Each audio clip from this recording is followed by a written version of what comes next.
Welcome to my class, students. It's English grammar. We are doing a chapter reported speech and this is session 1. In this we are doing introduction and indirect and speech changes. तो हम इसका introduction भी देखेंगे reported speech में और जो indirect speech में जो चेंजेस होते हैं वो भी हम इस पर्टिकुलर चैप्टर में इस पर्टिकुलर सेशन में देखेंगे. Now, when we report someone's words, we can do it in two ways. जब हम किसी के रिपोर्ट को, हम किसी के कहे शब्दों को हम रिपोर्ट करते हैं तो हम दो तरह से कर सकते हैं. We can do direct speech with quotation mark. हम डायरेक्टली उनके शब्दों को एज इट इज हम प्रेजेंट कर सकते हैं with quotation mark. I work in a bank, he said. तो he said I work in a bank. देखो रिपोर्ट हमने इन्वर्टेड कॉमा के अंदर आई वर्क इन अ बैंक किया है, यहाँ कॉमा लगाया है और ही सेड. इस तरह से हम कह सकते हैं. और we can use reported speech और इनडायरेक्ट स्पीच, या फिर हम उनको इनडायरेक्ट वे में हम कह सकते हैं. जैसे ही said that he worked in a bank.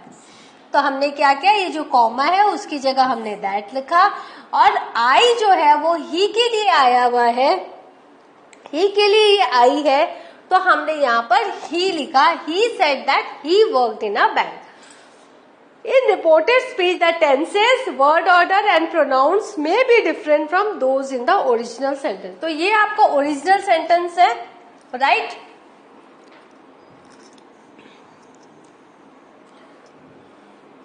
ये आपका ओरिजिनल सेंटेंस है, आई work in a bank.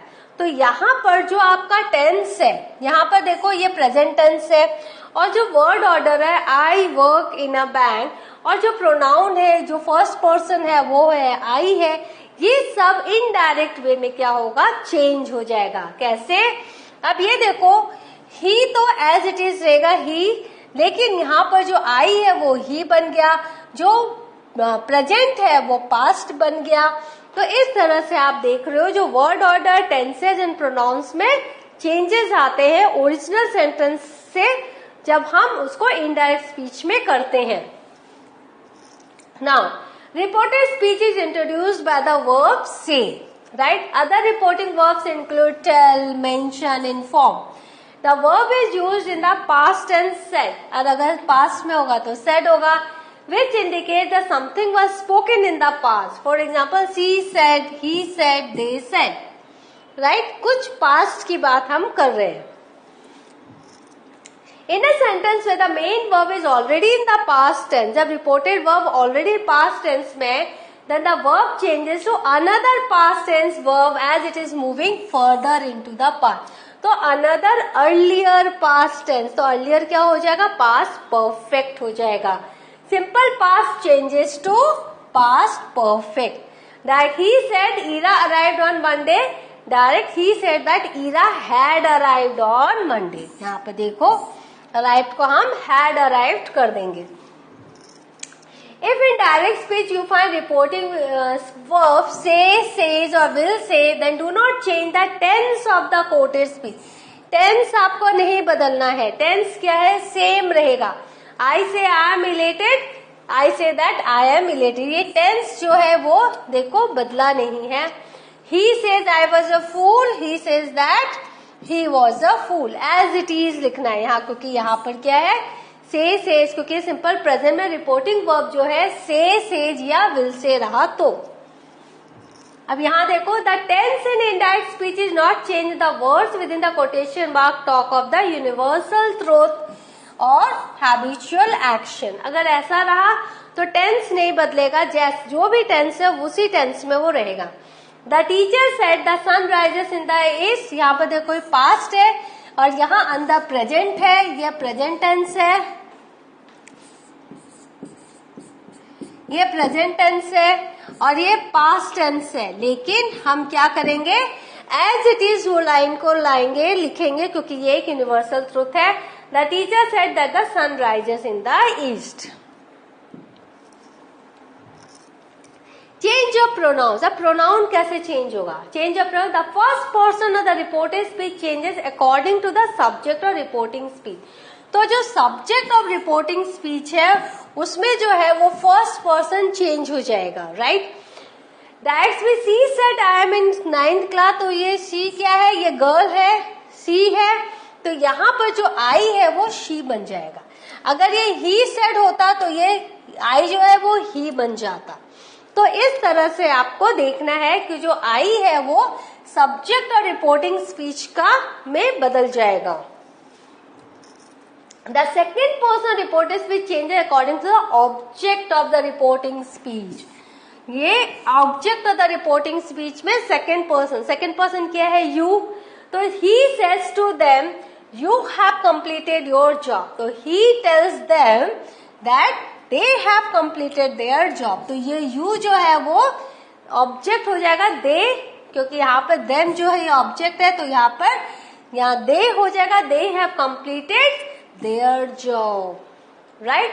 He says to them, you have completed your job. So he tells them that they have completed their job. The third person of the reported speech does not change. तो अगर third person है तो change नहीं होगा। He says she is in 10th class. He says that she is in 10th class. यहाँ पर देखो ये भी थर्ड पर्सन है, ये भी थर्ड पर्सन है, तो सेम यहाँ पर रहेगा। और यहाँ पर सिंपल प्रेजेंट है, सेज है, तो अंदर का भी कुछ भी चेंज नहीं होगा। Now change of place and time. Place and time कैसे चेंज होगा? Words expressing nearness in time और place in direct speech are generally change into words expressing distance. तो जो भी नियर को एक्सप्रेस करने वाले वर्ड्स है वो इनडायरेक्ट स्पीच में डिस्टेंस को एक्सप्रेस करने वाले वर्ड्स में बदलेंगे। जैसे नाउ, ठीक है, do it now, he ordered them to do it then, तो देन हो जाएगा। हेयर है तो देयर हो जाएगा, ठीक है। अगो है तो बिफोर हो जाएगा। ये नाउ जो है ये डायरेक्ट स्पीच में है, डायरेक्ट, ये है इनडायरेक्ट, राइट। यहाँ हेयर जो है वो डायरेक्ट है, वो इनडायरेक्ट में है। देयर, अगो डायरेक्ट में है तो बिफोर इनडायरेक्ट में है। दस डायरेक्ट में तो जो सो है वो इनडायरेक्ट में है। टुडे डायरेक्ट तो that day indirect. Tomorrow then the next day. ये आपको लर्न करना है, अगर आप ये लर्न नहीं करेंगे तो आपका ये रॉन्ग कंसीडर होगा। This that, yesterday, the day before, these those, hither thither, come go, hence thence, next week month, तो following week month. She said my father came yesterday, तो she said that her father had come the day before. Yesterday क्या हो जाएगा? The day before. She says will say my father came yesterday. देखो, she says will say that her father had come yesterday, right.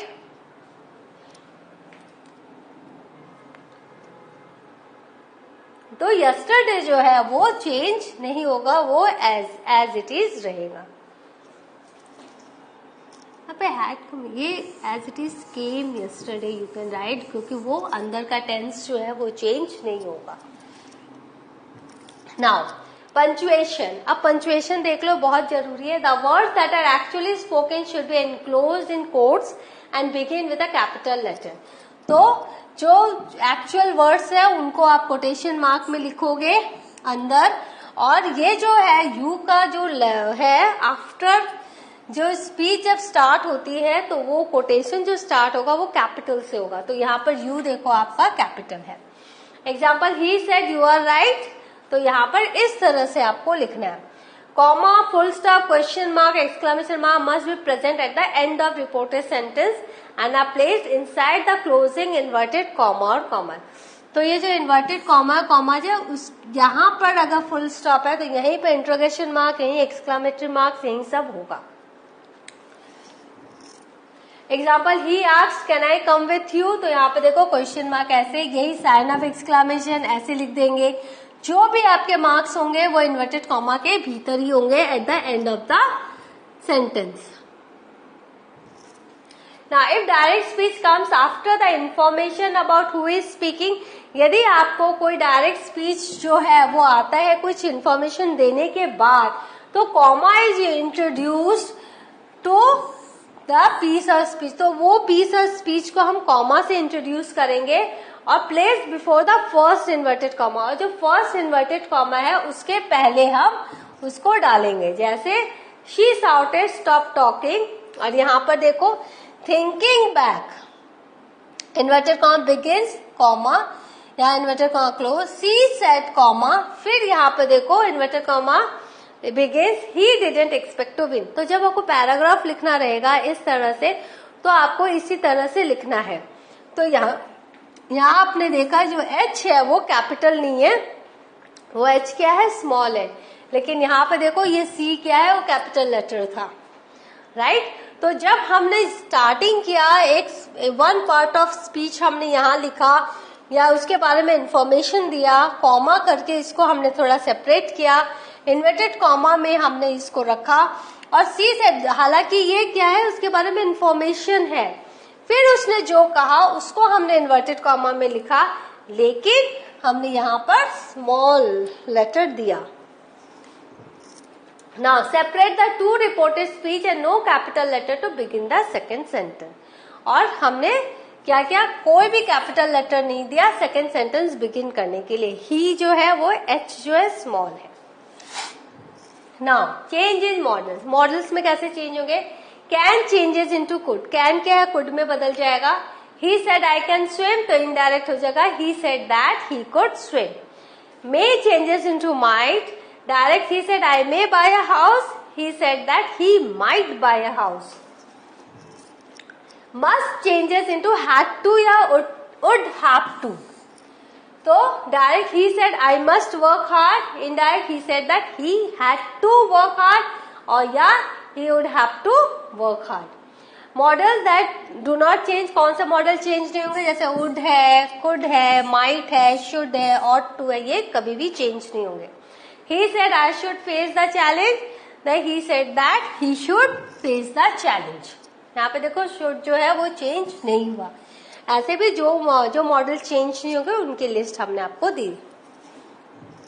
So what have you learned today? We have learned direct and indirect speech. We have learned the introductory and what are the changes that happens, the indirect speech. So in the next session I will do the another topics of the same chapter. Till then, have a good revision of this chapter. Thank you.